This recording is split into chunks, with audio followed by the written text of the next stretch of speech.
से बोलिए जय माता की। दुर्गा सप्तशती के अध्यायों की इस कड़ी में आज मैं आपको 9वें और 10वें अध्याय की कथा श्रवण करवाऊंगा। इन अध्यायों में आप शुंभ और निशुंभ का वध किस प्रकार मात्र ने किया, उसका पूर्ण वृतांत आपके समक्ष पेश करूंगा। ध्यान लगाकर सुनिए।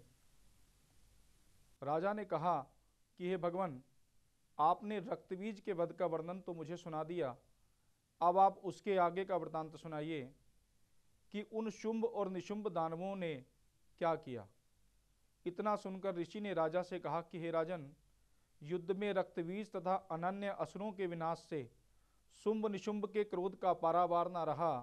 अपनी विशाल सेना का संहार होते देखकर निशुंभ देवी की ओर दौड़ पड़ा और उसी के साथ दैत्यों की प्रमुख सेना भी थी। उस राक्षस के अगल बगल भीमकाय दैत्य उसके अंगरक्षक के रूप में मौजूद थे। वे सभी क्रोधपूर्वक देवी वध के निमित्त तत्पर होकर आगे आ गए। मातृगणों से युद्ध करने के बाद महापराक्रमी शुंभ भी चंडिका वध के लिए वहां पहुंचा। अब तो देवी के साथ शुंभ निशुंभ का घनघोर युद्ध छिड़ गया।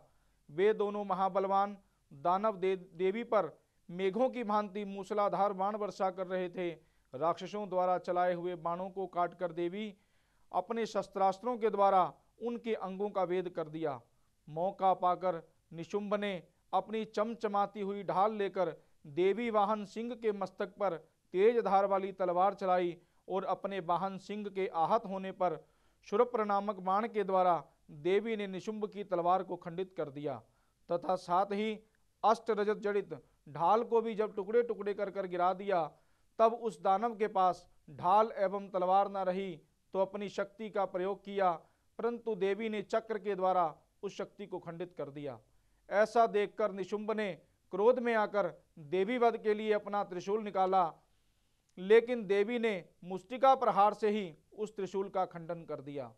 फिर तो उसने अपनी गदा चलाई, किंतु वह गदा भी काम न आई और वह देवी के त्रिशूल से भग हो गई। इतना होने पर भी वह महाकाय दानव देवी की ओर अपना फरसा उठाकर चल पड़ा। देवी ने देखते ही देखते अपने बाणों के द्वारा उसे धराशायी कर दिया। अपने पराक्रमी भाई को भूमि पर गिरते देखकर शुंभ क्रोधावेश में देवी पर लपका और अपनी अष्टभुजाओं से युक्त वह गगनचुंबी दानव अपने संपूर्ण शस्त्रों को रथ में लेकर आकाश मंडल में दिखाई पड़ने लगा। उसे अपनी ओर बढ़ते देखकर देवी ने शंख ध्वनि की तथा धनुष की प्रत्यंचा से भीषण टंकार उत्पन्न किया। तदंतर दानवों के तेजनाशक घंटे की ध्वनि गुंजाकर संपूर्ण दिशाओं को भर दिया। जिस सिंह की गर्जना सुनकर बड़े बड़े मतवाले हाथी भी दहल जाते थे, उस देवी वाहन सिंह की घोर गर्जना से दसों दिशाएं प्रकंपित हो उठी। तब आकाश मंडल में काली ने अपनी लंबी छलांग लगाई और दोनों हाथों को भूमि पर दे मारा। उस क्रिया के फलस्वरूप इस प्रकार का एक भीषण शब्द पैदा हुआ जिससे पहले के सभी शब्द उसमें विलीन हो गए। फिर तो शिवदूती ने अपने कराल अट्टहास से सभी असुरों को आतंकित कर दिया, परंतु इस दृश्य को देखकर शुंभ अत्यंत क्रोधित हुआ। उस समय शुंभ को ललकार कर देवी ने कहा कि ओ पापात्मा, खड़ा रह। इस दृश्य को देखकर आकाश मार्ग में अवस्थित सभी देवगण देवी की जय जयकार करने लगे। तभी शुंभ ने देवी पर ज्वालाओं से दहकती हुई भीषण शक्ति चलाई। पर्वत काय उस भीषण शक्ति को देवी ने एक बहुत बड़ी लुखाटी से अलग हटा दिया। उस समय शुंभ की गर्जन से सारा ब्रह्मांड कांप उठा। हे राजन, उसकी गर्जन से ऐसा मालूम हुआ मानो वज्रपात हुआ है, जिसमें सभी प्रकार के शब्द विलुप्त हो गए। शुंभ तथा देवी के द्वारा परस्पर प्रक्षेपित बाणों को दोनों पक्षों ने अपने अपने बाणों द्वारा सैकड़ों और हजारों खंड कर दिए।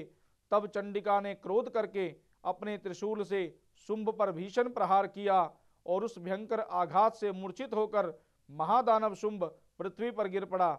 इतने में निशुंभ की मूर्छा दूर हो गई और उसने पुनः अपने बाणों को बरसाकर देवी चंडिका, काली तथा देवी वाहन सिंह को घायल कर दिया।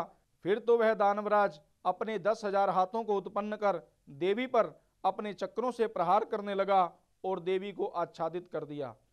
तदंतर भगवती दुर्गा ने क्रोधित होकर अपने बाणों के द्वारा राक्षस के चक्रों और बाणों को खंडित कर दिया। देवी के इस अद्भुत शौर्य को देखकर अपनी सेना के साथ निशुंभ हाथ में गदा लेकर देवी वध के लिए आगे बढ़ा और देवी ने तुरंत ही अपनी तीक्ष्ण तलवार से उस दानव की गदा को काट कर गिरा दिया। गदा विहीन होते ही उसने हाथ में त्रिशूल उठाया और देवताओं का उत्पीड़क निशुंभ जिस समय त्रिशूल लेकर दौड़ा उससे पहले ही देवी ने अपने शूल के द्वारा उसके हृदय को भेद दिया। उस शूलाघात से छाती के छिदते ही उसी के समान भीम का आकृति वाला दानव उसके बक्ष से प्रकट हो गया और वह नया दानव खड़ी रह ऐसा कहने लगा। और उस नए दानव की बात पर देवी अट्टहास करने लगी और अपनी तलवार से उसका सिर काट डाला। वह दैत्य वहीं भूमि पर गिरकर शांत हो गया। उसके गिरते ही देवी वाहन सिंह भी उसकी गर्दन चबाने लगा और इस दृश्य को देखकर सभी के रोए खड़े हो गए। सिंह की तरह ही काली और शिवदूती ने भी अन्य राक्षसों का भक्षण करना शुरू कर दिया। कौमारी की शक्ति से विदारित होकर कितने ही दानव नष्ट हो गए। ब्रह्मणी ने मंत्रपूत जल के सिंचन से कितने ही दानव तेज विहीन होकर रणभूमि से भागने लगे। माहेश्वरी के त्रिशूल पहाड़ से कितने ही दानव छिन्न भिन्न हो गए। वाराही के थुथुन की मार से अनेक राक्षस चकनाचूर हो गए। वैष्णवी ने अपने चक्र से दैत्यों के टुकड़े टुकड़े कर दिए। इंद्री के वज्राघात से कितनों के चीथड़े हो गए और उस भयंकर समर में कुछ असुर नष्ट हो गए, कुछ अपने प्राण बचाकर रणस्थल से भाग चले तथा असंख्य दैत्य समुदाय काली, शिवदूती और सिंह के द्वारा काल कवलित हो गए। और इसके बाद ऋषि ने कहा कि हे राजन, अपने भाई निशुंभ तथा दानवी सेना का विनाश देखकर शुंभ ने क्रोधाविष्ट होकर कहा, दुष्टा दुर्गे, तू अपने बल पर गर्व न कर। तू दूसरी स्त्रियों की सहायता लेकर स्वयं को स्वाभिमानी बनकर लड़ रही हो। तो शुंभ के उत्तर में देवी क्या कहती है कि अरे दुष्ट, मुझे तू केवल अकेली ही समझ। तू अपनी आंखें खोल कर देख, ये सब मेरी ही विभूतियां हैं। अब ये सब मुझ में ही समा जाएंगी। तत्पश्चात ब्रह्माणी आदि समग्र देवियां अंबिका देवी के शरीर में सन्निहित हो गई। तब उस स्थान पर केवल अंबिका ही रह गई। देवी ने शुंभ दानव से कहा कि मैं ही अपनी विभूतियों से अनेक रूपों में यहाँ प्रकट हुई थी। अब उन सभी रूपों को मैंने अपने में समेट लिया है। अब मैं अकेली रहकर ही तेरे साथ युद्ध करूंगी। अब तू युद्ध के लिए तैयार हो जा। ऋषि ने इसके बाद आगे कहना प्रारंभ किया कि सभी उपस्थित देव दानवों के समक्ष शुंभ और देवी में द्वंद्व युद्ध शुरू हो गया और उन दोनों पक्षों का युद्ध तीक्ष्ण शस्त्रों के प्रहार से तथा बाण वर्षा के कारण बहुत ही भयानक प्रतीत होने लगा। देवी द्वारा चलाए गए अनेक दिव्यास्त्रों को उस दानव ने अपने अस्त्रों शस्त्रों के द्वारा खंडित कर दिया। इसके साथ ही उत्तर में देवी ने भी शुंभ के अस्त्रों को अपने केवल हुंकार शब्द के उच्चारण से क्षण मात्र में ही काट गिराया। तब पुनः उस महादानव ने अपने बाण बरसा कर देवी को ढक दिया। प्रत्युत्तर में देवी ने भी उसके धनुष को भंग कर दिया और धनुष के टूटते ही शुंभ ने हाथ में शक्ति उठा ली, किंतु देवी ने अपना चक्र चलाकर उस शक्ति को खंडित कर दिया। तब वह असुर शतचंद्रों के समान प्रकाशित ढाल और अपनी तलवार लेकर देवी पर झपट पड़ा और उसके आते ही देवी ने अपने तीक्ष्ण बाणों के द्वारा उस दिव्य ढाल और तलवार को काट दिया। उस दैत्य के सारथी और अश्व भी काल के ग्रास बन गए। उसका धनुष तो पहले ही टूट चुका था। उसने अपने हाथ में भयंकर मुदगर उठा लिया और उस मुदगर को भी देवी ने अपने बाणों से काट दिया। शस्त्र रहित होकर वह दानव साहस पूर्वक मुक्का तानकर देवी की ओर झपट पड़ा। उस राक्षस ने मुष्टिका से देवी के वक्ष में आघात किया। तब उसके उत्तर में देवी ने उसे एक आघात लगाया और देवी का आघात लगते ही वह महादानव भूमि पर गिर पड़ा, किंतु संभलकर वह पुनः उठा और उठते ही वह देवी पर एकाएक उछला और देवी को लेकर आकाश मार्ग में उड़ चला। आकाश में निराधार स्थित होकर देवी के साथ शुंभ का मल्लयुद्ध होने लगा और उनके इस अलौकिक युद्ध को देखकर सभी महर्षिगण आश्चर्यचकित हो उठे।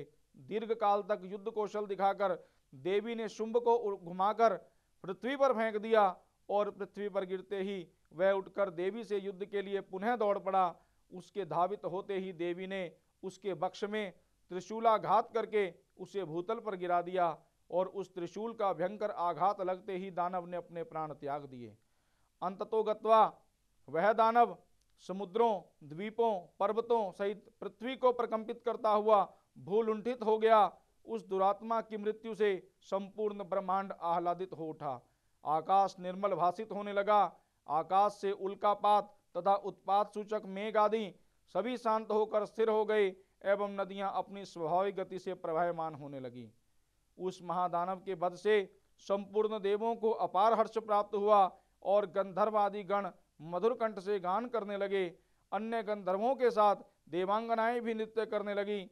विशुद्ध वायु का संचार होने लगा तथा सूर्य की मलिनता दूर होकर उनका तेज प्रतिभासित होने लगा। अग्निशाला की बुझी हुई अग्नि पुनः प्रदीप्त हो उठी तथा समस्त दिशाओं में गुंजित भीषण कोलाहल भी शांत पड़ गया।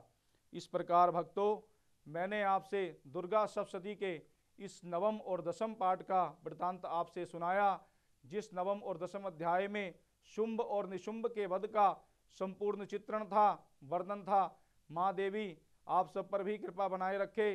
प्रेम से बोलिए जय माता की।